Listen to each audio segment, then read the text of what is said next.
இயேசு கிறிஸ்துவின் பரிசுத்த நாமத்திற்கு மகிமை உண்டாவதாக.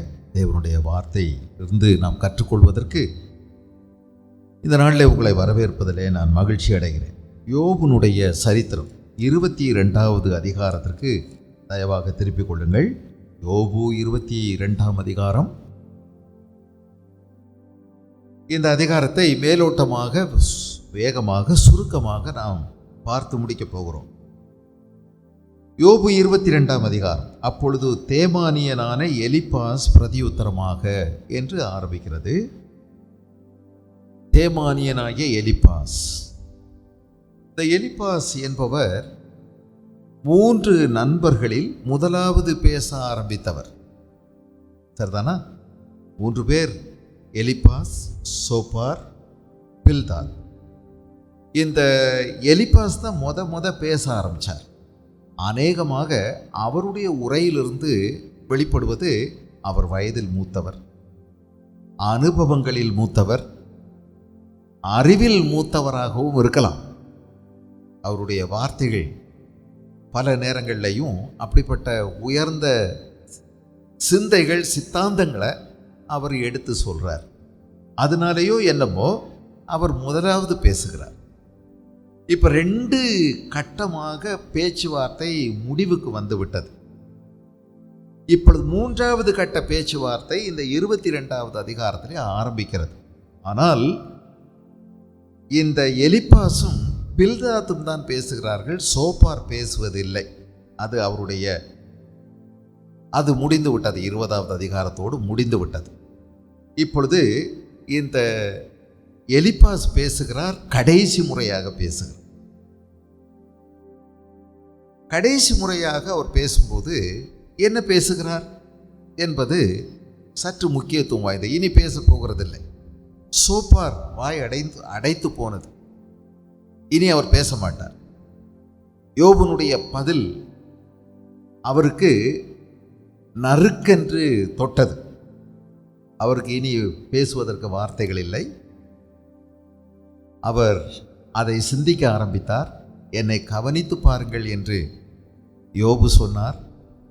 என்னை துன்மார்க்கன் என்று நீங்கள் சொல்லுகிறீர்கள், ஆனால் நான் கர்த்தருடைய பிரசன்னத்தை விரும்புகிறவன். என் மீட்பர் உயிரோடு இருக்கிறார். இந்த சரீரம் முழுவதும் அழிந்து போனாலும் அவர் மேல் வைத்த நம்பிக்கையிலிருந்து நான் அசையப் போவதில்லை. என்னை உற்று கவனித்து பாருங்கள். நான் தேவனுடைய கட்டளையை மதித்து நடக்கிறவன். நான் அவருக்கு விரோதமாக இதுவரை வார்த்தைகளை அள்ளிவிடவே இல்லை, முறுமுறுக்கவில்லை, விரோதத்தினால் அவரை குறை சொல்லவில்லை, அவரை காயப்படுத்தவோ குற்றப்படுத்தவோ இல்லை, தேவனை வேதனைப்படுத்தவில்லை. ஆனால் நீங்கள் என்னை துன்மார்க்கன் என்ற கண்ணோட்டத்திலே பார்க்கிறீர்கள். யார் துன்மார்க்கன்? துன்மார்க்கன் தேவனுடைய பிரசன்னத்தை விட்டு விலகுகிறவர்கள் தான் துன்மார்க்கர். சரியான ஒரு விளக்கத்தை அவர் கொடுக்கிறார்.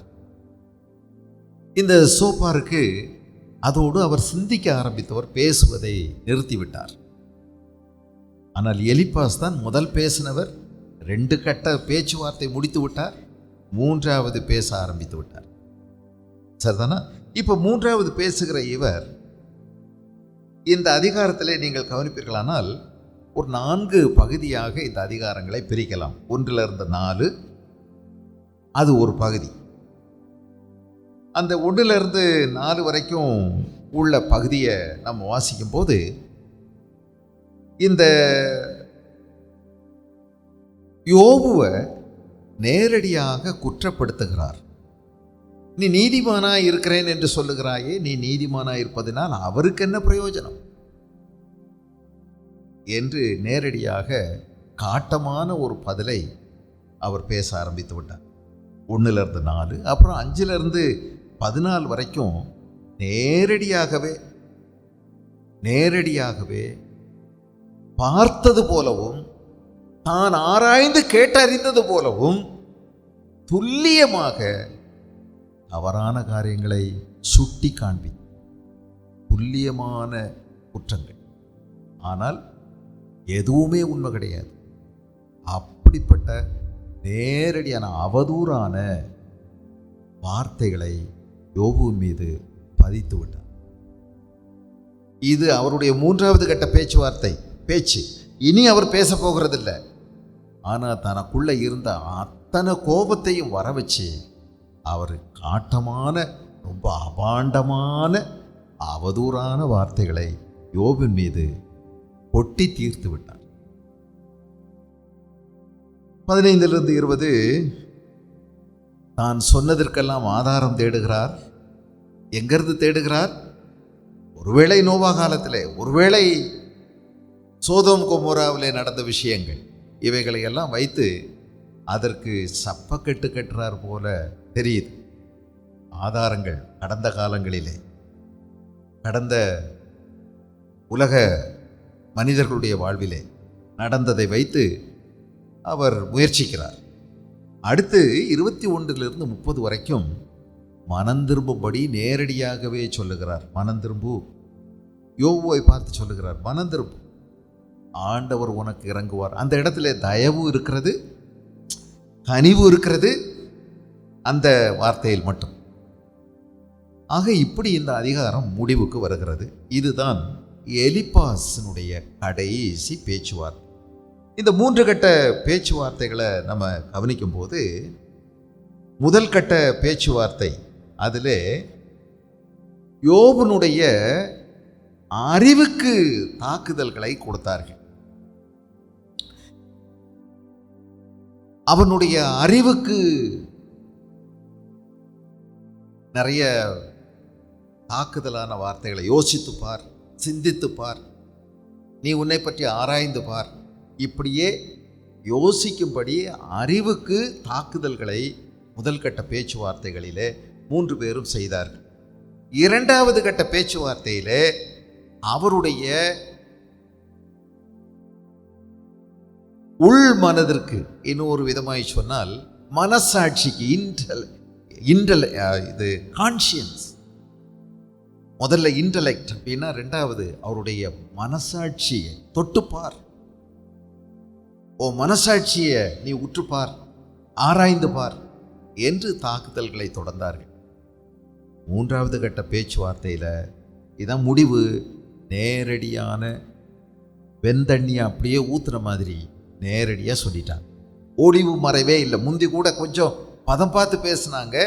அந்த 2 கட்ட பேச்சுவார்த்தையிலும் 3வது கட்ட பேச்சுவார்த்தையில் பதமோ எந்த விதமான பக்குவமோ இல்லாமல் எல்லாவற்றையும் கொட்டி தீர்த்து விட்டார்கள். முதல் கட்ட பேச்சுவார்த்தையில் ஃபர்ஸ்ட் சைக்கிளில் என்ன சொல்கிறாங்க? நீ ஒரு பாவி. யோபுவை பார்த்து அவங்க சொன்னது, நீ ஒரு பாவி. 2வது கட்ட பேச்சுவார்த்தையில் இந்த 3 பேரும் அழுத்தமாக சொன்னது, நீ ஒரு துன்மார்க்கன். முதல் பேச்சுவார்த்தையில் நீ பாவி, வர சின்னர்.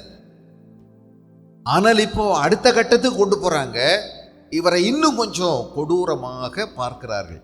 நீ ஒரு துன்மார்க்கன், பாவி மட்டுமல்ல, ஐயோயோயோ நீ பெரிய ஒரு கொடுமைக்காரன், நிறைய தீமைகளை துணிகரமாக யாருக்கும் பயப்படாமல் செய்த ஒரு துன்மார்க்கன்.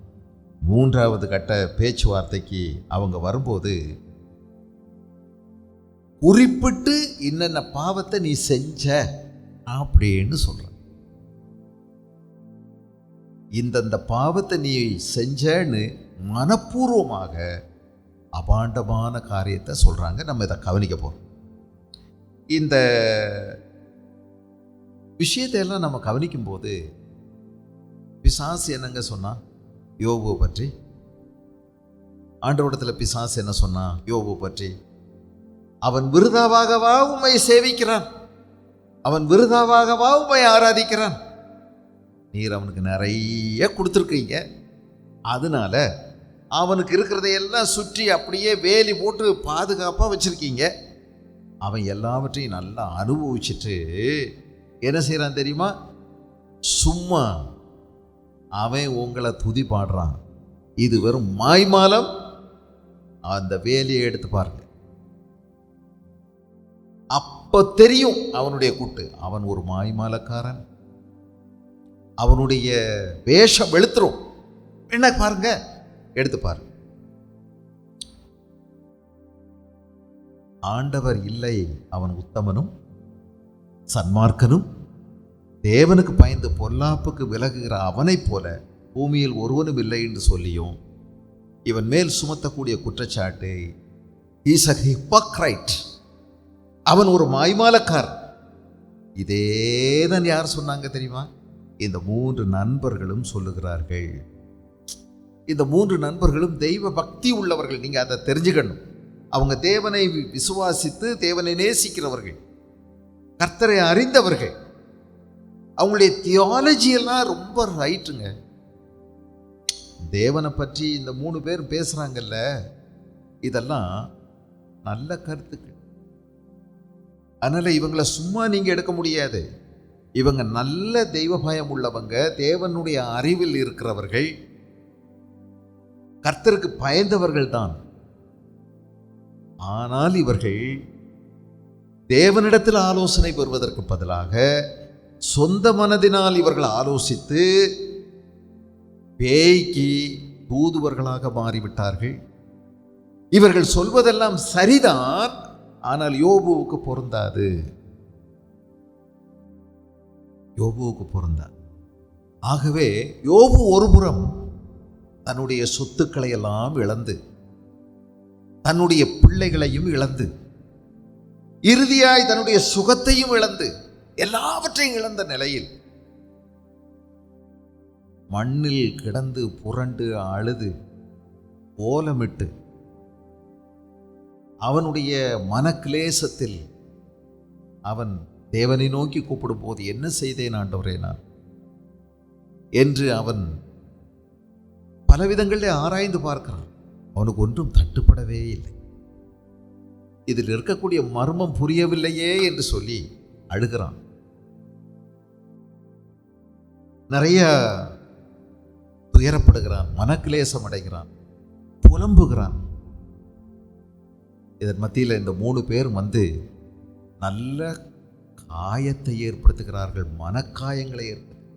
இந்த 3 பேர் அது இதை விடையும் கொடுமையா இருக்குது, தாங்க முடியலை.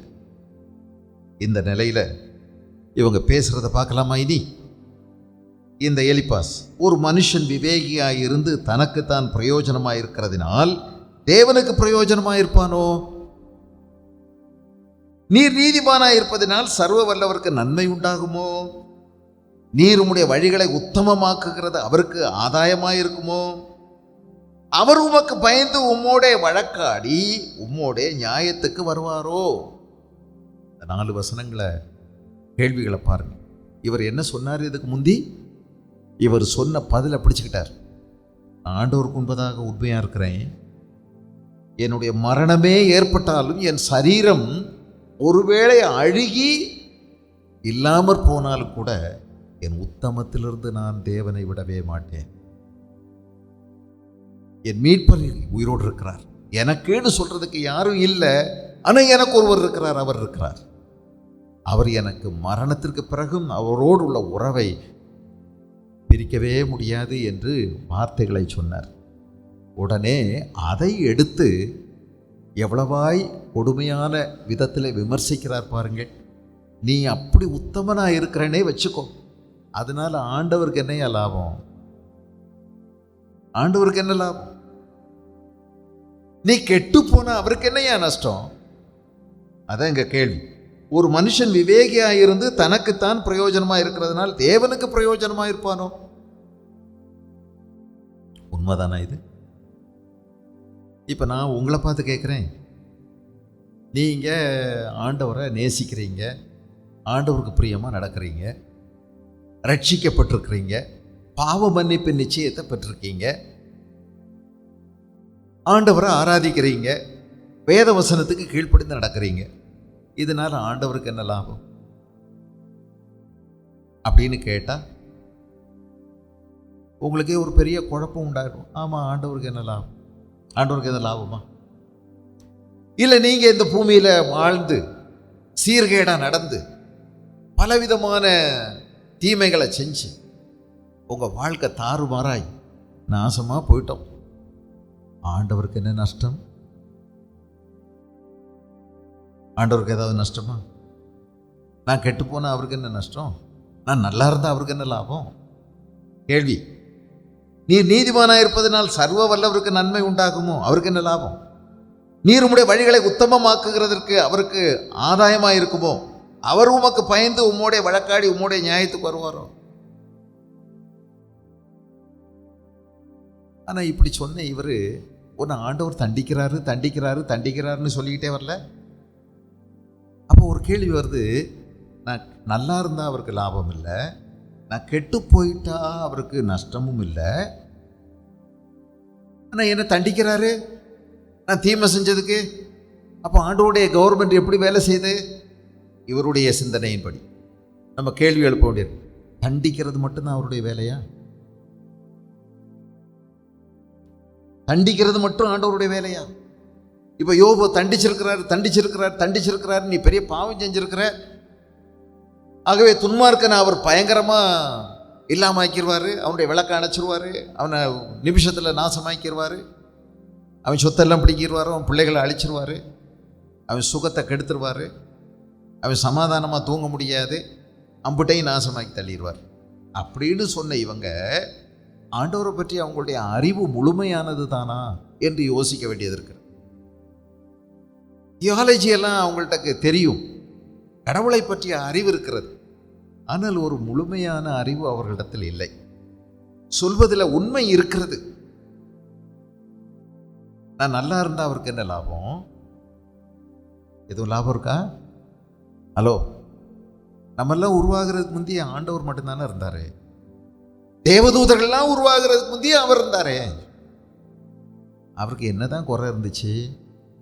சந்தோஷத்தில் குறைவா, மகிழ்ச்சியில் குறைவா, சமாதானத்தில் குறைவா? ஒன்றுமே இல்லையே. அவர் நிறைவாக தானே இருந்தார், அவருக்கு எந்த குறையும் இல்லையே. இப்போ நம்மெல்லாம் இருக்கிறோம், நம்ம நல்லா இருந்ததுனால அவருக்கு என்ன நன்மை உண்டாயிட போகுது? கூட கூட கூட போகுதான் கொஞ்சம். நம்ம எல்லாரும் சொல்லி ஆண்டவரே உண்மை உயர்த்துகிறோம் உயர்த்துகிறோம் உயர்த்துகிறோம் உயர்த்துகிறோம்னு சொல்லி எங்கேயாவது கொஞ்சம் தள்ளி கொண்டு போயிட முடியுமா? அவர் ஏற்கனவே உயர்ந்தவர் தானே, அவர் எதோடையும் கலக்க முடியாதே. இந்த பூமியில் உள்ள எந்த சிருஷ்டியோடும் அவர் அதை எல்லாம் விட விசேஷித்தவர், உயர்ந்தவர், சிறந்தவர். நீங்களும் நானும் துதிக்கிறோம் துதிக்கிறோம்னு சொல்றதுனால அப்படி உயர்ந்துறாது, அவரை உயர்த்த முடியாது. அவருடைய சிம்மாசனம் வானாதி வானங்களுக்கு மேலாக அவர் அவருடைய சிம்மாசனத்தை ஸ்தாபித்திருக்கிறார். அவருடைய ராஜரீகம் சர்வத்தையும் ஆளுகிறது. நான் கெட்டு போயிட்டா அவருக்கு ஏதாவது நஷ்டமா? அதுவும் தான் இல்லைங்க. அதுவும் ஒரு கண்ணோட்டத்தில் சரிதான், கெட்டு போனதுனால அவருக்கு ஒன்றும். இது என்ன கண்ணோட்டம்? இது சர்வாதிகார கண்ணோட்டம். ஆனால் தேவன் ஒரு சர்வாதிகாரியா?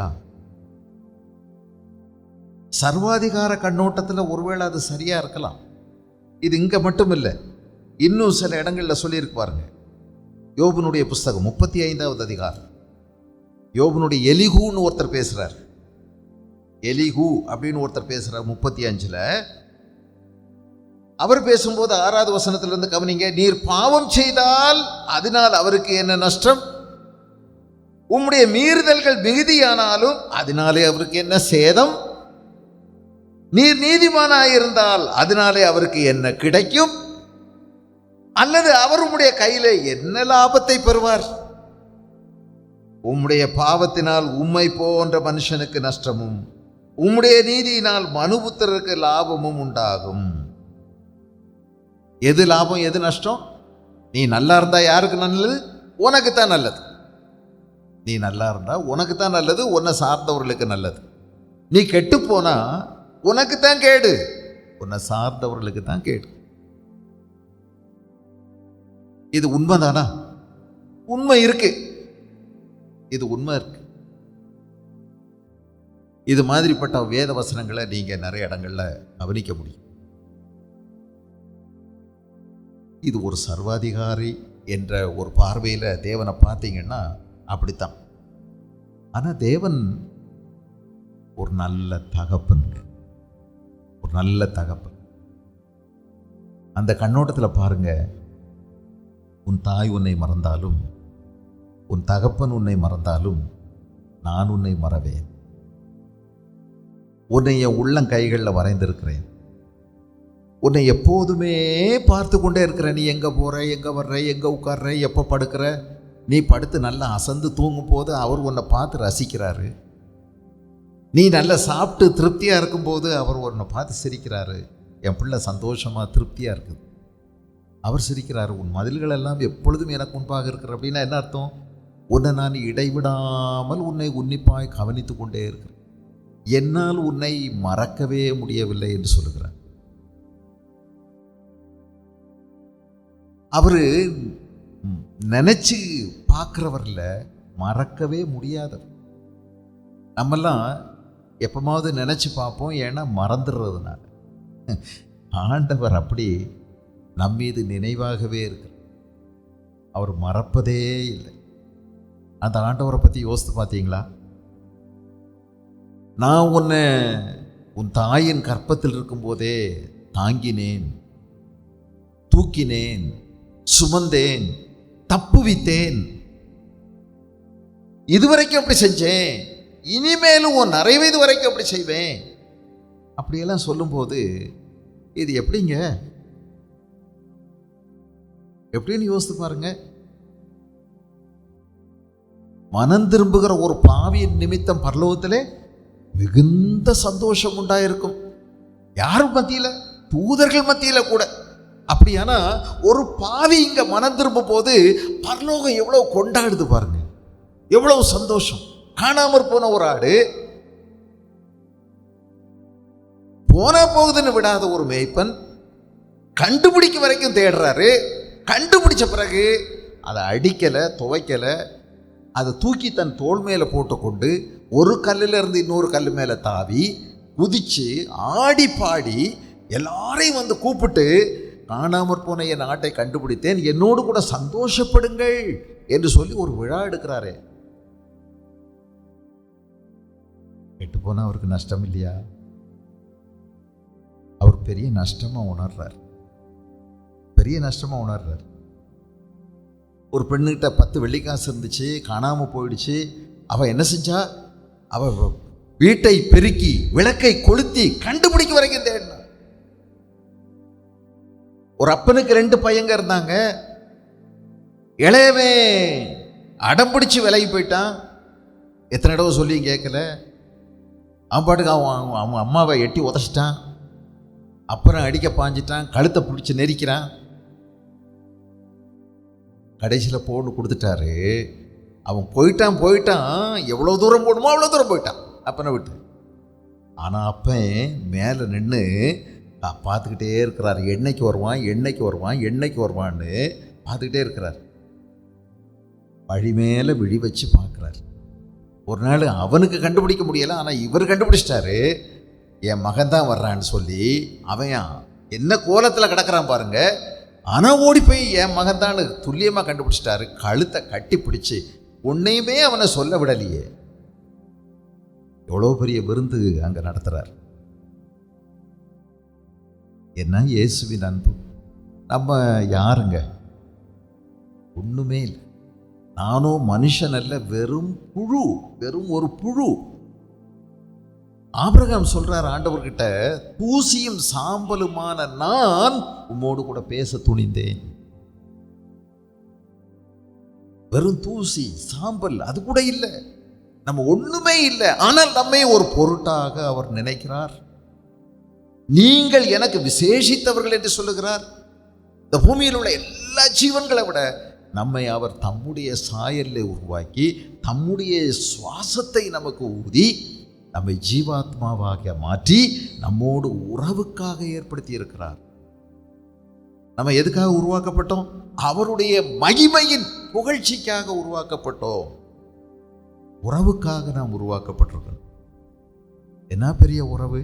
தேவதூதர்கள் அவ்வளவு பேர் இருந்தாங்க. எத்தனை கோடி ஆண்டுகளுக்கு முன்னாடி இருக்காங்கன்னே தெரியாது. ஆனால் ஆதாம் ஏவாள் உருவாக்கப்பட்ட போது அந்த தோட்டத்தில் பகலின் குளிர்ச்சியான வேளையிலே அவர்களோடு கூட உலாவினார், பேசுவதற்காக வர்றார். பகலின் குளிர்ச்சியான வேளைன்னா எப்போ? அது நிச்சயமா ஏர் கண்டிஷனான ஒரு தோட்டம் தான், சந்தேகமே கிடையாது. பூமி ஆசீர்வதிக்கப்பட்ட ஒரு பூமி, சபிக்கப்பட்ட பூமி அல்ல அப்போது. அதனால இதமான சூழ்நிலை அந்த தோட்டத்தில் நிச்சயமாய் இருந்தது. அப்பொழுது பகலின் குளிர்ச்சியான வேலைன்னு சொல்லும்போது என்னை பொறுத்த மட்டும் காலையில் வந்தார் சாயங்காலம் வந்தாருன்னு நீங்கள் சொன்னீங்கன்னா நான் என்ன சொல்லுவேன்னா, அவர் எப்போல்லாம் நினச்சாரோ ஓடி ஓடி ஆசைப்பட்டு வந்துட்டார் பிள்ளைகளை பார்க்க. அவர்களோட உலாவினார். இந்த பிள்ளைகளும் ஆசையோடு எங்கள் அப்பா எப்போ வருவார்னு காத்துட்டு இருந்தாங்க. அதான் அப்பா வந்துட்டாருன்னு சொல்லி 2 பேரும் போய் 2 கையையும் பிடிச்சிக்கிட்டாங்க. அப்படியே ஆசையாக பேசுகிறாரு. சும்மாவாங்க அவர் நெஞ்சில் அடிச்சு அழுதாரு. ஆதாமே நீ எங்கே இருக்கிறாயின்னு. திரும்ப திரும்ப அந்த ஆதாமே ஆதாமே இதெல்லாம் என்ன புலம்பலுடைய குரல். அது ஒரு புலம்பல், சொல்லி முடியாத வேதனை. இவ்வளவு நாள் என் பிள்ளைகள் என்னை பார்க்கும்போது, என் சத்தம் கேட்கும்போது ஓடி வர்ற என் பிள்ளைகள், 2 கையை ஓடி வந்து பிடிச்சிக்கிற பிள்ளைகள், அப்பா வந்துட்டாருன்னு சொல்ற பிள்ளைகள் இன்னைக்கு ஓடி ஒதுங்குறாங்க. தாங்க முடியாம அழுதார். அதான் ஏதேன் தோட்டம். என்ன பெரிய உறவு! இந்த உறவை அவரே ஏற்படுத்தி கொண்டார். நம்மோடு கூட அவர் உடன்படிக்கையை ஏற்படுத்தி கொண்டார். நீங்கள் எனக்கு குமாரரும் குமாரத்திகளுமாய் இருப்பீர்கள், நான் உங்கள் நடுவில் உலாவி உங்கள் தேவனாய் இருப்பேன்.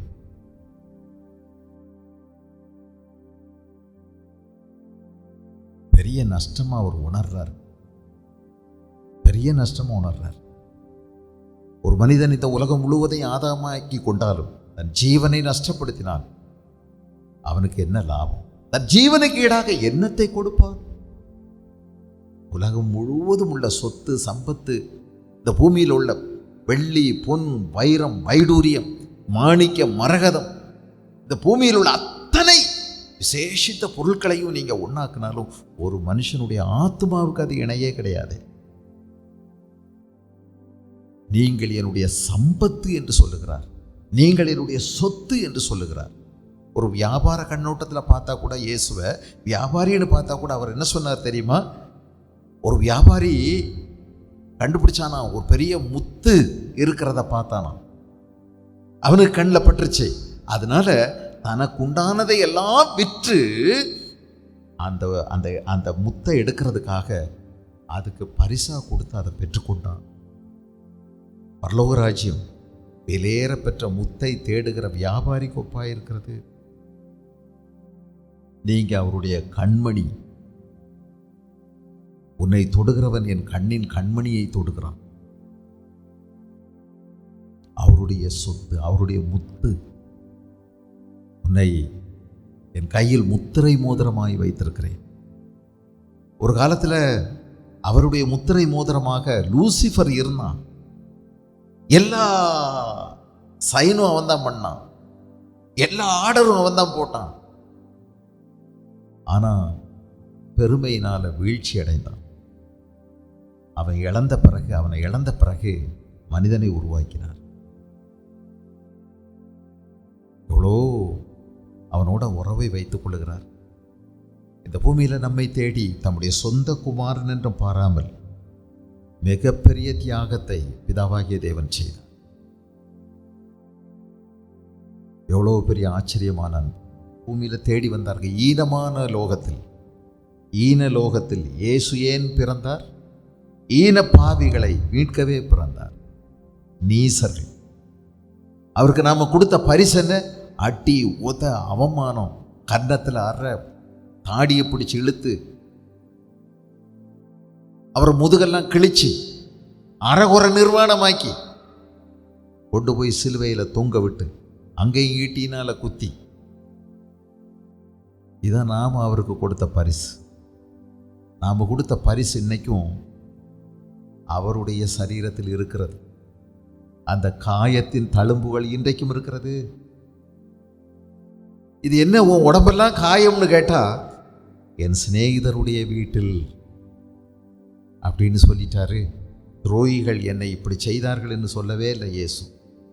பைபிள் எழுதியிருக்குங்க. இதெல்லாம் நான் சொல்றது சும்மா இல்லை. என் சிநேகிதரின் வீட்டில் பட்ட காயம். என்ன ரத்தமா இருக்குது உடுப்பெல்லாம்? இல்லை, நான் ஆலையை ஒருவனாய் மிதித்தேன், அதிலிருந்து தெரிச்ச சாறுதாங்க. இயேசு கிறிஸ்து நம்மீது வைத்த அன்பு பெரியது. ஒரு பாவி மனம் திரும்பினா பரலோகத்தில் அவ்வளோ சந்தோஷமாக இருக்குதுன்னா, நான் இப்போ திருப்பி கேட்குறேன், ஒரு பாவி மனம் திரும்பாமல் இருக்கிற பாவியின் நிமித்தம் பரலோகம் எவ்வளவு துக்கிக்குங்கிறதையும் நீங்கள் நினைக்கணும். எவ்வளவு துக்கத்தோடு இருக்குவாங்க. இயேசு கிறிஸ்துவை அறிவதற்கு முந்தைய என்னுடைய தகப்பனார் ஒரு சொப்பனம் கண்டதாக பல முறை சொன்னதை நான் காதில் கேட்டிருக்கேன் பலர்கிட்டையும். நான் சின்ன பையன் சும்மா விளையாட்டு போக்கில் அங்கிட்ட நடக்கும்போது அவர் சொல்கிறத நான் கேட்டிருக்கேன். என்ன சொன்னதை பல முறை சொல்லிகிட்டு இருக்கிறாரு, அதனால் ஞாபகம் இருக்குது இன்றைக்கும். ஒரு நாள் அவர் சொப்பனம் பார்த்தாராம். திடீர்னு அவர் ஒரு அழகான இடத்துல நிற்கிறாரு. அவருக்கு அது மோட்சம்னு சொல்ல தெரியல. ஒரு பெரியவர் ஒருத்தர் இருக்கிறாரு. ரொம்ப அலங்காரமான இடம், ரொம்ப ஒளிமயமாக இருக்குது, சந்தோஷமாக இருக்காங்க. நிறைய அறைகள் இருக்குது. ஓடி ஓடி பார்த்தா எல்லாரும் சந்தோஷமாக இருக்காங்க, எல்லாரும் சந்தோஷமாக இருக்கிறாங்க. இன்னொரு இடத்துல போய் பார்த்தா எல்லாரும் வரிசையாக நிற்கிறாங்க. அங்கே பாயாசம் கொடுக்குறாங்க. அப்போ எல்லோரும் டம்ளர் வச்சுருக்காங்க, பாயாசம் ஊற்றி கொடுக்குறாங்க. அது ரொம்ப உச்சந்தலையிலேருந்து உள்ளங்கால் வரைக்கும் ருசி, அவ்வளோ ருசியாக இருக்குது. எல்லோரும் வாங்குறாங்க, குடிக்கிறாங்க. இவரும் போய் வரிசையில் நிற்கிறாரு. இவருக்கும் கிடச்சிது, குடித்தார். ரொம்ப ருசிகரமாக இருந்தது. கண்ணை திறந்துட்டார். சில மாதங்கள் இடைவெளியில் இதே சொப்பனம் அவருக்கு திரும்பவும் வருது. அதே இடத்துக்கு போகிறாரு. சொப்பனத்தில் இப்போது ஒளி இல்லாமல் மங்கி இருக்குது. அன்னைக்கு வந்த ஞாபகத்தில் எல்லா அறையும் போய் பார்க்குறாரு. எல்லாரும் துக்கத்தோடு இருக்காங்க. அந்த பெரியவர் ஒருத்தர் உட்கார்ந்துருந்தாரே, அவர் எங்கே இருக்கிறாருன்னு பார்த்தபோது அவர் துக்கத்தோட சோகமாக உட்கார்ந்துருக்கிறாரு. திடீர்னு இவருக்கு ஞாபகம் வந்துச்சு, அங்கே பாயசம் கொடுத்தாங்களே அந்த இடத்துக்கு போகலான்னு. அங்கே பார்த்தா வரிசையில் எல்லோரும் நிற்கிறாங்க. ஆனால் துக்கத்தோட டம்ளரை பிடிச்சிட்டு நிற்கிறாங்க. அவங்கவுங்களுக்கு அவங்கவுங்களுடைய வரிசையின்படி ஊற்றப்படுகிறது. இவருக்கும் வந்துச்சு இவருடைய வரிசையில், இவருக்கான கிடைக்கல. வெறும் டம்ளரோட கண்ணை முடிச்சிட்டார், கிடைக்கல.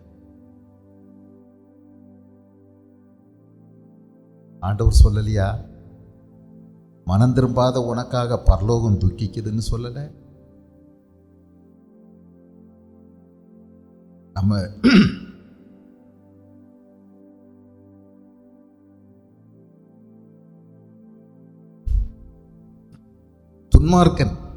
துன்மார்க்கத்தில் சாவதை நான் இவ்வளவு வேணும் விரும்புவேனோ, அவன் மனம் திரும்பி பிழைக்கிறதை விரும்புகிறேன். ஒருவர் கூட கெட்டு போவது பரலோகத்தில் இருக்கிற பிதாவின் சித்தம் அல்ல. எலிபாஸ் பேசுறாரு, ஈஸியா பேசுறாரு. நான் ஆண்டவரால் இவ்வளவு ஈஸியா எடுத்துக்கிட முடியாதுங்க. உங்க மேல அவ்வளோ அனுபவிச்சிருக்கிறார். உயிரையே கொடுத்து நம்மை நேசித்தார். நமக்கு அன்பு இருந்தால் எதையாவது கொடுத்து சமாளித்து நம்ம அன்பை வெளிப்படுத்துவோம். ஆனால் இயேசு கிறிஸ்து ஒருவன் தன் சிநேகிதனுக்காக உயிரை கொடுப்பதில் மேலான அன்பு இல்லவே இல்லை. நாம் பாவிகளாயிருக்கையில் கிறிஸ்து இயேசு நமக்காய் மரித்ததுனால, பாவிகளாயிருக்கையில் ஒரு நன்மையும் கிடையாது நம்மளால். நம்ம கெட்டு போயிட்ட அவருக்கு ஒரு நஷ்டமும் கிடையாது. நீ நல்லா இருந்தால் அவருக்கு ஒரு லாபமும் கிடையாது. பின்ன ஏன் என்னை நேசிக்கிறார்? அதுதாங்க புரியாத விந்தையான அன்பா இருக்கு. இது தானே புரிய மாட்டேங்குது.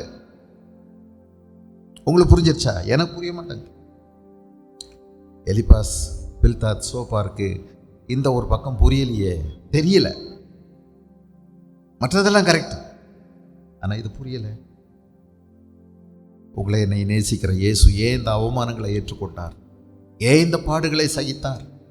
ஏன் மனுஷனுடைய கையினால கன்னத்தில் அறை வாங்கினார்? ஏன் காரி துப்பும் போது முகத்தை விளக்கல? ஆச்சரியமான அன்பு, விவரிக்க முடியாத அன்பு, விளங்கவே விளங்காத அன்பு, அறிவு கெட்டாத அன்பு. ஆழமோ உயரமோ அகலமோ நீளமோ அறிய முடியாத, விவரிக்க முடியாத. நிச்சயமா நீங்க தவறாக நடக்கும்போது அழுறாருங்க. திருந்திடாத பாவிய அவர் தேடுறார். உன் கையினால் நீ பாவம் செய்யும்போது அவர் தம்முடைய காயங்களை பார்க்குறார். உனக்காகப்பட்ட அந்த காயத்தின் தழும்புகளை பார்க்குறேன். உன் கால்கள்னால நம்ம பாவம் செய்யும் போது அவர் தன்னுடைய காயங்களை பார்க்குறார். கேடான சிந்தைகளை நம்ம மனதில் வச்சு ரசிக்கும் போது அவர் தம்முடைய தலையில முள்கிரீடம் சூடப்பட்டதை நினைச்சுக்கிறாரு. ஐயோ, அவனை தண்டிச்சிடாதீங்க, நான் அவனுக்காக முள்கிரீடம் சூடப்பட்டேன். நம்முடைய இதயம் சீர்கேடா இருக்கும்போது அவர் இதயத்தில் விழாவினால் குத்தப்பட்டதை அவர் நினைத்து நமக்காக பரிந்து பேசுகிறார். ஏன்? இதாங்க புரிய முடியாத அன்பு. புரியவே முடியல அவருடைய அன்பு, விசேஷித்த அவருடைய அன்பு. பேசுற எலிப்பாஸ் சரிதான் ஒரு பகுதி, ஆனால் இன்னொரு பகுதி சரி என்று சொல்ல முடியாது. 5வது வசனம், உம்முடைய பொல்லாப்பு பெரிதும் உம்முடைய அக்கிரமங்கள் முடிவில்லாதவைகளுமா இருக்கிறதல்லவோ. பார்த்தீங்களா, நேரடியான தாக்குதலுக்கு வந்துட்டாங்களா? நேரடியாக தாக்குறார். என்ன சொல்றாரு? முகாந்திரம் இல்லாமல் உம்முடைய சகோதரர் கையில் அடகு வாங்கி ஏழைகளின் வஸ்திரங்களை பறித்து கொண்டீர். அல்ல, என்ன வார்த்தைகளை சொல்றாருங்க! எப்படிங்க இப்படி சொல்ல முடிஞ்சது? இவங்க 3 பேரும் நண்பர்கள்ங்க. ஒரு விஷயம் கூட யோபு இவங்களுக்கு மறைச்சதில்லை. இவங்க 3 பேருக்குள்ளேயும் நல்ல திறந்த மனசு இருந்துச்சு. வந்தாங்க, போனாங்க, தங்குனாங்க. அவ்வளோ ஒரு உறவு வச்சிருந்த விசேஷித்த 3 நண்பர்கள். எல்லாரும் ஒதுங்கி போனப்புறம் இந்த 3 நண்பர்கள் ஒதுங்க முடியலை. வந்து ஒரு வாரம் உட்கார்ந்து வார்த்தையே இல்லாமல் அழுது கொண்டே இருந்தாங்க. ஆனால் இன்னைக்கு அபாண்டமான வார்த்தையை சொல்கிறாங்க. நீ அடகு வாங்கின, அடுத்தவங்க பொருளெல்லாம் அடகு வாங்கின, குடத்தை அடகு வாங்கின, தவளைப்பானையை அடகு வாங்கின, அண்டாவை அடகு வாங்கின, காதில் கழுத்தில் கடந்ததெல்லாம் அடமானம் வாங்கின, முகாந்திரம் இல்லாமல் உம்முடைய சகோதரர் கையில் அடகு வாங்கி ஏழைகளின் வஸ்திரங்களை பறித்து கொண்டீர். அப்படியா? அப்போ அப்படித்தான் சொத்து சேர்த்தாரா யோபு? அடுத்தவன் மேலே போட்டிருந்த அங்கியை கொண்டு வந்து, ஐயா இதை வச்சுட்டு எனக்கு வீட்டில் சாப்பாடு இல்லை, என் பிள்ளைகளுக்கு ஒரு 100 ரூபா கொடுங்கன்னு கேட்டபோது யோபு வாங்கி வச்சுக்கிட்டு அவனுக்கு 100 ரூபாயை கொடுத்துட்டு 1000 ரூபா மதிப்புள்ள கோட்டை வச்சுக்கிட்டு கொடுக்க மாட்டேன்ட்டாரா? அபாண்டமான வார்த்தை இல்லை? நீங்கள் 29வது அதிகாரத்திலிருந்து படித்து பாருங்க. இதுக்காக ரொம்ப அழுதார். வார்த்தையாக சொல்ல வேண்டியதாச்சு. சொல்லி காமிச்சாருங்கிறதுக்கு அல்ல, இவங்களுடைய குற்றச்சாட்டுகளை மறுக்கிறதுக்கு நடந்ததையெல்லாம் சொன்னார். ஐயோ, நான் இப்படி செய்யலையே, நான் செய்தது என்னன்னு சொன்னார். அதுக்காக செஞ்சதெல்லாம் சொல்லி காமிச்சிட்டாரு அப்படின்னு அல்ல. இந்த குற்றச்சாட்டுகளுக்கு மறுப்பு சொல்வதற்கு ஒவ்வொன்றா சொல்ல வேண்டியதாயிடுச்சு. விடாய்த்தவனுக்கு தாகத்துக்கு தண்ணீர் கொடாமல் பசித்தவனுக்கு போஜனம் கொடாமலும் போனீர். நேரடியான தாக்குதல்ல. இதுக்கு முந்தையெல்லாம் சுற்றி வளைச்சி பேசிட்டு வந்தாங்க. இப்போ இதை கடைசி பேச்சு, இனி முடிச்சுட்டு போயிடணும்னு நினச்சிட்டாங்க. உடச்சி பேசுகிறாங்களாம் இவங்க. உடச்சி பேசுகிறதா? எப்படியா? உண்மையிலேயே இவங்க உடச்சி பேசுகிறேன்னு சொல்லி ஒரு நல்ல தெய்வ மனுஷனை உடச்சிட்டாங்க. எத்தனை தடவை நம்ம இந்த மாதிரி நம்ம நினச்சிடறோம்ல. தோற்றத்தின் அடிப்படையில், பார்த்ததின் அடிப்படையில், கேட்டதின் அடிப்படையில் நம்ம ஒரு முடிவுக்கு வந்துடுறோம். நம்முடைய முன்னோர்கள் சொல்லியிருக்காங்க, கண்ணால் கண்டதும் கூட பொய், காதால் கேட்டதும் கூட பொய். எது சரி? தீர விசாரித்தறிவதே மெய் அப்படின்னு நமக்கு முன்னோர்கள் சொல்லியிருக்காங்க. ஏசுராஜா அழகாக சொல்லியிருக்கிறார், தோற்றத்தின்படி தீர்ப்பு செய்யாதீர்கள், சத்தியத்தின்படி தீர்ப்பு செய்யுங்கள். ஆனால் என்ன கொடூரமான வார்த்தைகள்! தாகத்தோட, ஐயா எனக்கு கொஞ்சம் தண்ணி வேணும்னு கேட்டவனுக்கு யோபு தண்ணி கொடுக்கலையாம். என்ன சமூக விரோதியாக இவரை சித்தரிக்கிறாங்க பாருங்க. இவர் சமூக குற்றவாளி. நீ அடுத்தவனுடைய அடமானம் எல்லாம் வாங்கி உன் வீட்டில் வச்சிருக்கிற. உன் வீட்டுக்குள்ளே போய் பார்த்தா நிறைய பானைகளாக இருக்குது. ஈயப்பானை, வெங்கல பானை, செம்பு பானை, அப்புறம் தங்க நகைகள் எல்லாம் வீட்டுக்குள்ளே நீ பூட்டி வச்சிருக்கிற. அப்படியா? விடாய்த்தவனுக்கு தாகத்துக்கு தண்ணீர் கொடாமல் பசித்தவனுக்கு போஜனம் கொடாமல் போனீர். பலவானுக்கே தேசத்தில் இடம் உண்டாயிற்று, கனவானதில் குடியேறினான். என்ன குற்றச்சாட்டு தெரியுமா? நீங்க பெரிய வசதியானவங்களுக்கு ஆதரவா நடந்தீங்க, பணக்காரனுக்கு ஆதரவா நீங்க நடந்துக்கிட்டீங்க. யோபு இப்படி நடந்தாரா? ஆனா அவர் மேல குற்றம் சாட்டுறாங்க. நீ பணக்காரனுக்கு ஆதரவா இருந்த, எளியவர்களை நசுக்குன, இன்னும் விதவைகளை வெறுமையாய் அனுப்பிவிட்டீர். தாய் தகப்பன் இல்லாதவர்களின் புயங்கள் முறிக்கப்பட்டது. நீங்க நசுக்குனீங்க எளியவங்களை. ஏங்க என்ன குற்றச்சாட்டு! ரொம்ப கண்ணீரோட அழுகையோட இதுக்கெல்லாம் மறுப்பு தெரிவித்து பேசும்போது நீங்கள் வாசித்து பாருங்கள். 29 ஒரு 3 அதிகாரங்கள் நிறைய சொல்ல வேண்டியதாகிடுச்சு. நான் என்னெல்லாம் செஞ்சேன், ஏழைகளுக்கு என்ன செஞ்சேன், விதவைகளுக்கு என்ன செஞ்சேன், தாய் தகப்பன் இல்லாதவங்களுக்கு என்ன பண்ணினேன், அடுக்கடுக்காய் சொல்ல வேண்டியது வந்தது. சொல்ல வச்சிட்டாங்க. சொல்ல வச்சதுனால சொன்னார். ஆகையால் கன்னிகள் உம்மை சூழ்ந்திருக்கிறது. அசுப்பிலே என்றால் சடுதியிலே, சீக்கிரத்திலே உமக்கு வந்த பயங்கரம் உம்மை கலங்க பண்ணுகிறது. நீர் பார்க்கக்கூடாதபடிக்கு இருள் வந்தது, ஜலப்பிரவாகம் உம்மை மூடுகிறது. உனக்கு நோய் வந்துருச்சு, உனக்கு எல்லாம் உன்னை விட்டு போயிடுச்சு, உன் பிள்ளைகள் அத்தனையும் செத்து போச்சு. தேவன் பரலோகத்தில் உன்னதங்களில் இருக்கிறார் அல்லவோ. 12வது வசனத்திலிருந்து இன்னொரு வார்த்தையை பிடிச்சுக்கிட்டார். ஆண்டோர் மேலே இருக்கிறாரு அப்படின்னு யோபு இதுக்கு முந்தின அதிகாரத்தில் சொன்னார். உண்மைதான். அதை இவர் எப்படி பார்க்குறாருன்னா, ஆண்டவர் பார்க்க மாட்டாரு, அவர் மேலே இருக்கிறாரு, அவர் உன்னதங்களில் இருக்கிறாரு, அவர் என்ன செய்ய போகிறாரு அப்படின்னு நீ நினச்ச அப்படின்னு சொல்லி அவர் சொல்லாததை அவர் வாயிலே போட்டு இவங்க பேசுகிறாங்க. நம்ம ஒருத்தரை பற்றி பேசும்போது, ஒரு காரியத்தை பேசும்போது ரொம்ப ஜாக்கிரதையாக இருக்கணும் இல்லையா? பைபிள் ஒரு வசனம் இருக்குது, வழக்கில் முந்தி பேசுகிறவன் பேசும்போது அவங்ககிட்ட நீதி இருக்கிற மாதிரி இருக்குமா, ஆனால் ஆராய்ஞ்சு பார்த்தா அவங்ககிட்ட இருக்காதான். சண்டை போட்டவங்கள நீங்கள் பார்த்தீங்கன்னா போலீஸ் ஸ்டேஷனில் முதல்ல போவாங்களே, சில நேரம் அநேக நேரங்களில் அவங்கள்ட்ட நீதி இருக்கு, ஆனால் அவங்க தான் முதல்ல போவாங்க. பைபிள் அது சொல்லு. நம்ம ஒரு காரியத்தை நம்ம செய்யும்போது இன்னொருத்தர் சொன்னதாக அவங்க வாயில போட்டு பேசுறதெல்லாம் எவ்வளோ பெரிய தப்பு பாருங்க. யோபு இப்படி சொன்னதாக அவர் வாயில இவங்களா வார்த்தையை அள்ளி போட்டு இவங்க அவரை குற்றப்படுத்துறாங்க. பரலோகத்தின் தேவன் உன்னதங்களில் இருக்கிறார் அல்லவோ. 12 நட்சத்திரங்கள் உயரத்தை பாரும், அவைகள் எத்தனை உயரமாக இருக்கிறது. நீர் தேவனை எப்படி அறிவார்? நீர் தேவனை எப்படி அறிவார்? அந்தகாரத்துக்கு அப்புறத்தில் இருக்கிற அவர் நியாயம் விசாரிக்க கூடுமோ? அவர் பாராதபடிக்கு மேகங்கள் அவருக்கு மறைவாக இருக்கிறது, பரமண்டலங்களில் சக்கரத்திலே அவர் உலாவுகிறார் என்று சொல்லுகிறீர். ஒருத்தருடைய வாயில அனாவசியமா போடலாமா?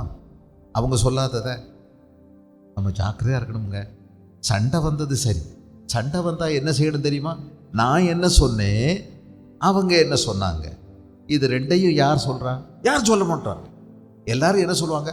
அவங்க இப்படி பேசிட்டாங்க, அவங்க இப்படி சொன்னாங்க, அவங்க இப்படி சொன்னாங்க, அவங்க இப்படி செஞ்சுட்டாங்க. நீ என்ன செஞ்ச? சொல்ல மாட்டான். யார் சொல்றா? நான் இப்படியெல்லாம் நடந்தேன், இந்த தோரணையில் பேசினேன்னு யாராவது சொல்லுவாங்களா? சொல்ல மாட்டாங்க. ஆனால் நேர்மை என்ன? நான் செஞ்சது என்னன்னு சொல்லணும், அவங்க செஞ்சது என்னன்னு சொல்லணும். ஆனால் நம்ம என்ன செய்வோம்? ஒருபோதும் நான் செஞ்சதை சொல்லவே மாட்டேன். அவங்க என்ன இப்படி பேசிட்டாங்க, அவங்க இப்படி சொல்லிட்டாங்க, என்ன சொன்னாங்க, ஏன் சொன்னாங்க, ஏன் சொன்னாங்க? அது உடனே நம்ம செஞ்சதெல்லாம் சின்னது, அடுத்தவங்க செஞ்சதெல்லாம் இத்தா தாண்டி பெருசு பெருசு, இப்படியே பேசிட்டு இல்லையா? வேத வாக்கியம் என்ன சொல்லுது தெரியுமா? நான் செஞ்சதை பெருசா பார்க்கக்கூடியதையும் சரியான பார்வையில் பார்க்கக்கூடியதும் என்னை விட சின்னது தான் மற்றவங்க செஞ்சுருக்காங்கங்கிறதையும் பார்க்கறது தான் சரியான பார்வை இல்லையா? ஆனால் நமக்கு அப்படி பார்க்க தெரிகிறதில்லை. இல்லாததெல்லாம் அவர் வாயில போட்டு அவர் சொன்னதாக இவர் பேசிட்டாரு. கடைசியாக பேசுகிறாருங்கிறதுக்காக இப்படியா பேசுவார்? ஆனால் இப்படி பேசிட்டாரே. அடுத்து காணுவீங்க. அக்கிரம மாந்தர் பூர்வத்தில் நடந்த மார்க்கத்தை கவனித்து பார்த்தீரோ? இவருக்கு பேசினதுக்கெல்லாம் ஆதாரம் எங்கேருந்து எடுக்கிறார் தெரியுமா? முந்தி நடந்தது சோதோம் கொமோரா இருக்கலாம், அல்லது நோவாவுடைய நாட்கள்லையா இருக்கலாம். அக்கிரமமாந்தர் பூர்வத்தில் நடந்த மார்க்கத்தை கவனித்து பார்த்தீரோ, காலம் வரும் முன்னே அவர்கள் வாடி போனார்கள், அவருடைய அஸ்திவாரங்கள் பேர் வெள்ளங்கள் புரண்டது. ஒருவேளை நோவாவுடைய காலத்தில் ஏற்பட்ட வெள்ள சேதத்தை பற்றி பேசுகிறாரோ என்னமோ தெரியல. அவங்களுக்கு சமீபத்தில் தான் நடந்திருக்கும் இல்லையா? லாஸ் ஏஞ்சல்ஸ், வயநாட்டில் நடந்தது இப்போ கொஞ்ச நாளைக்கு முன்னாடி. நமக்கு அது இன்னும் நினைவில் இருக்கு. வேத வாக்கியம் சொல்லுகிறது, நீங்களும் மனம் திரும்பாவிட்டால் அப்படியே கெட்டு போவீர்கள். நாங்கள்லாம் நல்லவங்க இருக்கிறவங்க, செத்தவங்க எல்லாம் கெட்டவங்க, அப்படி அல்ல. காலம் வரும் முன்னே அவர்கள் வாடி போனார்கள், அவருடைய அஸ்திபாரங்கள் மேல் வெள்ளம் புரண்டது. தேவன் அவர்கள் வீடுகளை நன்மையால் நிரப்பி இருந்தாலும் அவர்கள் அவரை நோக்கி, எங்களை விட்டு விலகும் சர்வ வல்லவராலே எங்களுக்கு என்ன ஆகும் என்றார்கள். ஆகையால் துன்மார்க்கரின் ஆலோசனை எனக்கு தூரமாக இருப்பதாக. எங்கள் நிலைமை நிர்மூலமாகாமல் அவர்களுக்கு மீதியானதையோ அக்கினி பட்சித்ததென்பதையும் நீதிமான்கள் கண்டு சந்தோஷப்படுகிறார்கள். யோபு சொன்னார், அந்த துன்மார்க்கருடைய ஆலோசனை எனக்கு தூரமாக இருப்பதாகன்னு சொன்னார். சொன்னாரா இல்லையா? 21வது அதிகாரத்தில் பாருங்க, 16வது வசனம். ஆனாலும் அவர்கள் வாழ்வோ அவர்கள் கையில் இராது, துன்மார்க்கரின் ஆலோசனை எனக்கு தூரமாக இருப்பதாக அப்படின்னு சொன்னார். எப்படி சொன்னார்? அது துன்மார்க்கர் இப்படியெல்லாம் இருக்கிறாங்க, அவங்க நல்லா தான் இருக்காங்க, நீங்கள் சொல்கிற மாதிரி சீக்கிரம் அழிஞ்சு போகலை. அவங்க பிள்ளைகள் கீத வாத்தியத்தை எடுத்து நல்லா பாடி ஆடி பாடி சந்தோஷமாக இருக்கிறாங்க. அவங்க நினைச்சதுலேயே அதிகமாக நடந்துக்கிட்டு இருக்குது. அவங்க நல்ல கொழுமையாக இருக்காங்க. கொளுத்த நாளில் அடிக்க போகிற மாதிரி நல்ல திடமாக நல்லா போயிட்டுருக்காங்க. உடனே அழிவு வரல, அவங்களுக்கு நாசம் வரல. அதை பார்த்துட்டு நம்மளும் பேசாமல் அவங்கள மாதிரி இருந்துடலாமே அப்படிங்கிற எண்ணம் எனக்கு தூரமாக இருப்பதாக. துன்மார்க்கருடைய வாழ்வை பார்த்துட்டு அவங்கள மாதிரி நம்மளும் இருந்துட்டா என்ன, பேசாமல் அவங்கெல்லாம் நல்லா இருக்காங்க, கடவுளையே தேடலை, கர்த்தரையே நினைக்கல, ஆண்டவருக்கு விரோதமாக பேசுகிறாங்க, அவருடைய பிரசன்னத்தை விட்டு ஓடுறாங்க, பேசாமல் அவங்கள மாதிரி இருந்துட்டா என்ன, ஜாலியாக இந்த பூமியில் அனுபவிச்சுக்கிட்டு அப்படிங்கிற எண்ணம் எனக்கு தூரமாக இருப்பதாகன்னு சொன்னாரா? அதை ஒரு குற்றச்சாட்டாக எடுத்துக்கிட்டாரு. கேட்குறது எப்படிங்க கேட்குறது? இல்லை, ஒரு ஆளை நம்ம குற்றப்படுத்துறதுக்கு முன்னாடி கவனித்து கேட்கணுமா இல்லையா? இல்லைன்னா இன்னொரு தடவை கேட்டிருக்கலாமா இல்லையா? இப்படி சொன்னீங்களே அதுக்கு என்னங்க விளக்கம்னு கேட்டிருக்கலாமா இல்லையா? அதுவும் கேட்குறதில்ல, அதுவும் கேட்கல. தடாலடியாக எல்லாத்தையும் அவர் சொன்னதையெல்லாம் தாறுமாறாக, அவர் சொல்லாததையும் அவர் பேசாததையும் அவர் வாயிலே போட்டு அவர் நினைக்காததெல்லாம் அவர் நினைச்சதா சொல்லி பேசி முடிக்கிறார். 22 எங்கள் நிலைமை நிர்மூலமாகாமல் அவர்களுக்கு மீதியானதையோ அக்கினி பட்சித்ததென்பதையும் நீதிமான்கள் கண்டு சந்தோஷப்படுகிறார்கள். குற்றமில்லாதவன் அவர்களை பார்த்து நகைக்கிறான். நீர் அவரோடைய பழகி சமாதானமாயிரும். 21 30 வரைக்கும் மனம் திரும்புறதுக்கு கூப்பிடுறார். நீர் அவரோடைய பழகி சமாதானமாயிரும், ஆண்டவரோட, அதனால உமக்கு நன்மை உண்டாகும். அவர் வாயினின்று பிறந்த வேத பிரமாணத்தை ஏற்றுக்கொண்டு அவர் வார்த்தைகளை உம்முடைய இருதயத்தில் வைத்து கொள்ள வேண்டுகிறேன். நீர் சர்வ வல்லவரிடத்தில் மனம் திரும்பினால் திரும்ப கட்டப்படுவீர், அக்கிரமத்தை உமது கூடாரத்துக்கு தூரமாக்குவீர். நீங்க ஆண்டவரோட என்ன செய்யணும்? பழகணும். நல்ல வார்த்தை, ஆண்டவரோட பழகணும். இல்லை, இது ஒரு அருமையான வார்த்தை. ஜெபங்கிறது என்ன? ஆண்டவரோட பழகுவது, ஆண்டவரோட பந்தபாசத்தை இன்னும் அதிகரிப்பது, உறவை இன்னும் கொஞ்சம் ஆழப்படுத்தும். ஜெபம்னு ஒன்று நேர் முழங்காலில் நின்று அப்படியே ஆண்டவரே அப்படின்னு ஆரம்பிச்சு என்னென்னமோ அவரை சொல்லி குழப்பி கடைசியில் ஆமேன்னு சொல்ல தெரியாமல் ரொம்ப திணறி கடைசியில் பார்த்தா 2 மணி நேரம் ஆகி ஒரு அவரவும் சரியாக சொல்லாமல் சரி நேரம் ஆயிடுச்சுன்னு நீங்களும் முடிச்சு ஆண்டவருக்கும் நீங்கள் சொன்னது எதுவும் புரியாமல் போய், அது இல்லைங்க ஜெபம். தேவனோட பழகுவது, உறவை ஆழப்படுத்துவது. அதனால சில நேரம் உட்கார்ந்து கேளுங்க, பேச்சை குறைச்சி பாருங்களேன். அவர் என்ன பேசுகிறார் என்பதை கவனிக்கிறது ஜெபங்க. அவர் என்ன பேசு, அவர் கொஞ்சம் சொல்லட்டும். ஏன் நான் சும்மா இருக்கக்கூடாதா? நீங்கள் அமர்ந்திருந்து, ஆங்கிலத்தில் அதுக்கு அர்த்தம் என்ன தெரியுமா? வாயை பொத்திக்கிட்டு பேசாமல் இருந்தார். B still. அமர்ந்திருந்து நானே தேவன் என்று அறிந்து கொள்ளுங்கள். கொஞ்ச நேரம் ஜெபத்தில் அமைதியாக இருக்க மாட்டீங்களா? படபட பட பட பட பட பட பட எப்போதுமே வந்ததே சொன்னதையே சொல்லிகிட்டே இருக்கிறீங்க. அவருக்கு என்ன காது கேட்காதோ? இது முடிச்சிட்டா உடனே உங்கள் ஜெபம் முடிஞ்சிச்சோ? இப்படித்தான் பழகுவீங்களா? அவர் கூட எப்படி பழகிறது? ஆண்டவரே, இந்த புதிய நாளை தந்ததற்காக உமக்கு நன்றி. நீங்கள் உடனே காலையில் உங்கள் அப்பாவை பார்த்து, அப்பா இன்னைக்கு புது நாள், உங்களுக்கு குட் மார்னிங், இப்படி டெய்லி சொல்லி பாருங்கள் என்னவாகும். சாயங்காலம் வந்தோடனே நல்லா சோறு போட்டேன், நானும் நல்லா தின்னேன், தூங்க தானே போகிறேன், நானும் தூங்க போகிறேன், குட் நைட் அப்படின்னு சொல்லி பாருங்கள். இப்படி டெய்லி சொல்லி பாருங்கள். உன் கடமை எனக்கு செஞ்ச, சோத்தை போட்ட, நான் தின்னேன். நீ பெத்த, எதுக்கு பெத்த? சோறு போடுறதுக்கு தான் பெத்த. போடணும், நீ நான் திங்கணும். நன்றி, குட் நைட், பேசாம போய் படு. இப்படியே நீங்கள் சொல்லி பாருங்கள். இதுதானே ஆண்டவர்கிட்டையும் சொல்கிறேன். ஆண்டவரே, இந்த நாளுக்காக நன்றி, புதிய நாள், புதிய கிருபை, தேங்க்யூ அப்படின்ட்டு உன் இஷ்டத்துக்கு போகிறேன். நைட்டு படுக்கும்போது ஏப்பத்தோட ஒரு வார்த்தை, இயேசுவே தூங்க போகிறேன், குட் நைட். இது என்ன பழகிறது, என்ன பேசுறது? கொஞ்சம் உறவை இதை விட மேலாக்கக்கூடாதா? கொஞ்சம் கூட பழகக்கூடாதா? உங்கள் பந்த பாசத்தை கொஞ்சம் ஆழப்படுத்து. அவருடைய அன்பு எவ்வளவு இல்லை. நிறைய நேரம் நம்ம பேசாமலே நம்முடைய மனோபாவத்தில் வெளிப்படுத்தக்கூடாதா? நம்முடைய ஆட்டிடியூட், மனோபாவம், மனநிலை ஆண்டவர் அளவாக பார்க்குறாருல. நான் பேசுகிறத கேட்குறாரு. எனக்குள்ளே என்ன நடக்குது, என் மனநிலை என்னன்னு பார்க்குறார். என் இருதயத்திலும் அவர் பெரியவர். நீ உன்னை பற்றி நினைக்கிறதுலையும் நீ பேசுனதுலையும் உன் இருதயத்துக்குள்ளே இருக்கிறத விடையும் அவர் எல்லாவற்றையும் அறிந்திருக்கிறவர். இருதயத்திலும் பெரியவர். நல்லதுதான். இவனோட பழகுங்க, உங்கள் உறவை ஆழப்படுத்துங்க. வழக்கமான வாய்ப்பாடு மாதிரி வாழ்க்கையெல்லாம் செஞ்சு முடிச்சிடாதீங்க.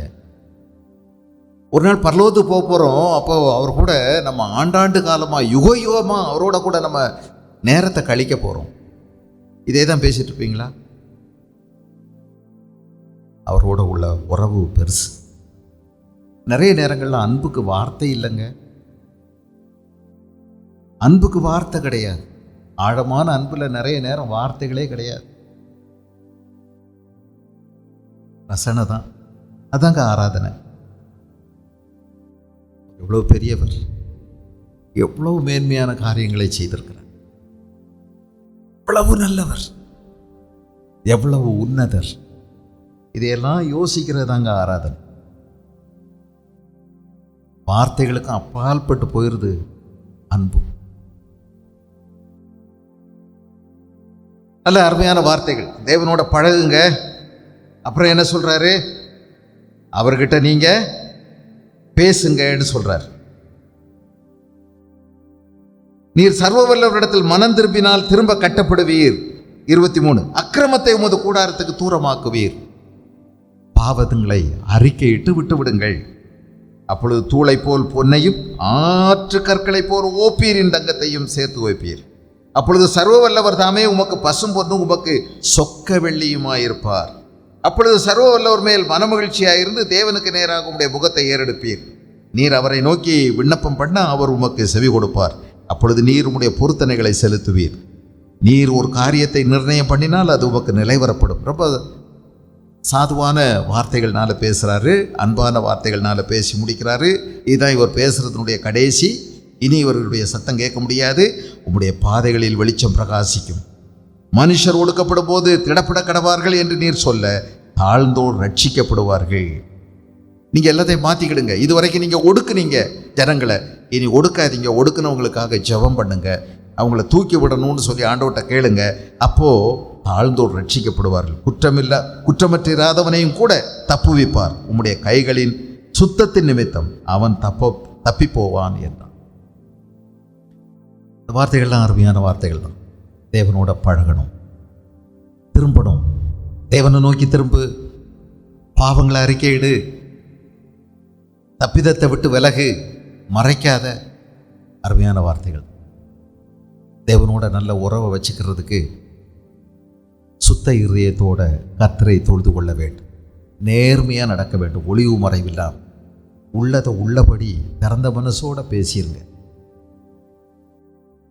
ஏதோ மனசுக்குள்ளெல்லாம் அவர் மேலே காழ்ப்புணர்ச்சி வச்சுக்கிட்டு, தேவன் மேலே மனத்தாங்கல் வச்சுக்கிட்டு, தேவனுடைய பிள்ளைகளோட நிறைய மனத்தாங்கல் வச்சுக்கிட்டு, வாயில் சும்மா பின்னு வழக்கமான வார்த்தைகளை சொல்கிறத விட்டுறணும்.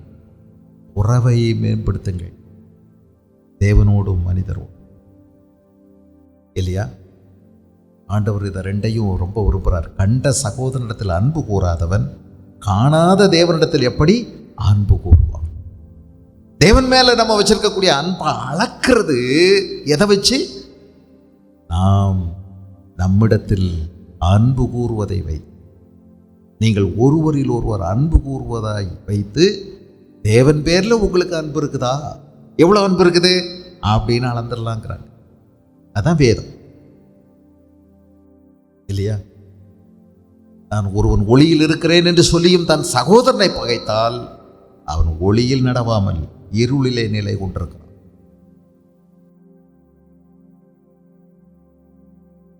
வேத வாக்கியம் சொல்லுகிறது, பொல்லாங்கனால் உண்டாயிருந்து தன் சகோதரனை பகைத்த காயினை போல் இருக்க வேண்டாம்.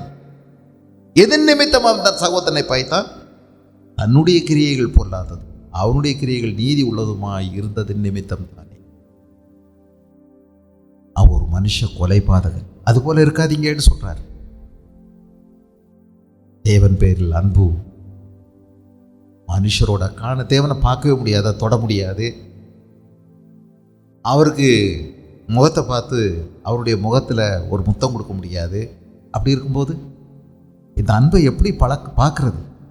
உங்கள் வீட்டில் நீங்கள் எப்படி நடக்கிறீங்க, உங்கள் பிள்ளைகளிடத்தில் எப்படி நடக்கிறீங்க, உங்களை சுற்றி இருக்கிற உங்கள் வீட்டார் அண்டை வீட்டார் இடத்துல எப்படி நடக்கிறீங்க, சபையில் எப்படி நடக்கிறீங்க, சமூகத்தில் எப்படி நடக்கிறீங்க?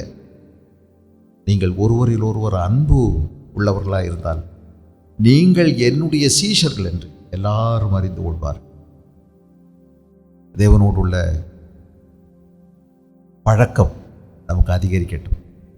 தேவ பிரசன்னத்தை அதிகம் விரும்புவோம். அநேக விஷயங்களை நம்ம மாற்றிக்கொள்ளலாம்.